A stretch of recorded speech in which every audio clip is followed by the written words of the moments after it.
and today I'm going to be talking about how climate change affects the poor.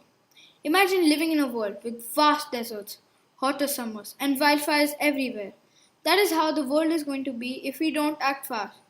The Speri Glacier has already shrunk by 800 acres. The Dead Sea is shrinking. The eastern Himalayan glaciers have already started disappearing and will be gone by 2035. These are all the results of climate change. Climate change is destroying our earth really fast, and it is the rich countries who are the ones that are responsible for most of it, and the poor bear most of the impact. The richest 10% of people produce half of Earth's climate harming fossil fuel emissions, while the poorest half contribute a mere 10%, reported The Guardian, quoting a report by British charity Oxfam.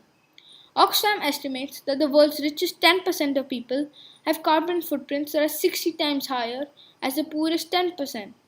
The richest 1% create an even larger emission gap. The 1% could emit 30 times more than the poorest 50% and 175 times more than the poorest 10%. Climate change is affecting everybody. Whenever I go to my friend's house, he always tells me to close the window or not to go to the balcony because there's a lot of pollution or the air is not fresh. He has air fresheners all around the house only because the air is polluted. Climate change is expected to increase the severity of storms, extreme weather, flooding, droughts, and increase in infectious diseases, said the Telegraph. These disasters will affect the poor countries the most because to recover everything lost in these disasters will cost a lot of money. 50 of the least developed countries make only 1% of the greenhouse gases, while they have to pay the price of the greenhouse gases the rest of the world makes, said The Guardian.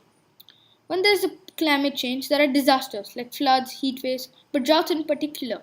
When a drought occurs, it affects the farmers the most. They get no water to grow their crops, which means their income drops.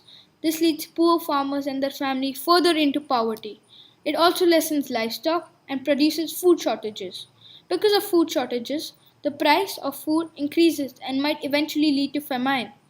Economic losses due to climate change will amount to more than $125 billion a year, reported The Guardian, quoting the Global Humanitarian Forum. Whenever I go on the road, I see the poor cleaning after the rich, eating garbage that the rich are afraid to touch. These poor will bear most of the impact of climate change. NGOs, non governmental organizations, also play a big role in protecting the environment. They work on programs that are reducing emissions from deforestation and forestation degradation and carbon markets.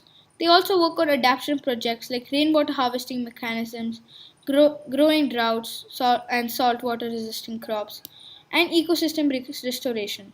For example, the Wetlands International NGO is promoting the Green Coast model for climate change adaptation in West Africa. The Green Coast model restores coastal ecosystems such as mangroves, forest wetlands, coral reefs, and sand dunes. We need to fight climate change for the next generation to live. To do that, we need to reduce the production of methane emissions. Methane is 84 times more powerful than carbon dioxide, which means that if it pollutes the environment, it will have a big effect. We should plant more trees, which will decrease the carbon dioxide in the environment. We should carpool with others because that will decrease the production of emissions from cars if we use one instead of two. We should stop using ACs because they will release heat radiation, which is really bad for the environment. We should recycle plastic because when plastic burns, it releases a really bad chemical that goes into the air.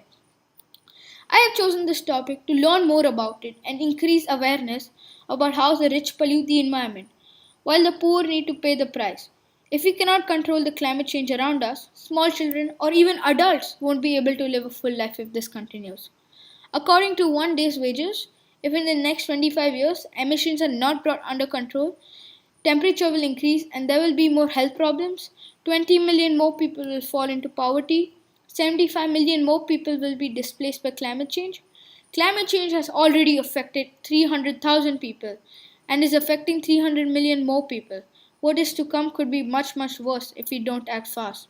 The environment is for everybody to live in, but if we pollute it, there might be nothing to live in.